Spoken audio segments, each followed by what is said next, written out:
Hello guys, in today's video I'm gonna show you how to turn off a password reset protection on your account on Xquisher, easy and quick.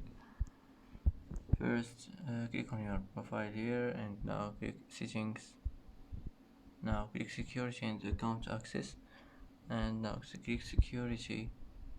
Now here you will find password reset protection, and if you already turn it on, just click on it and it will be turned off.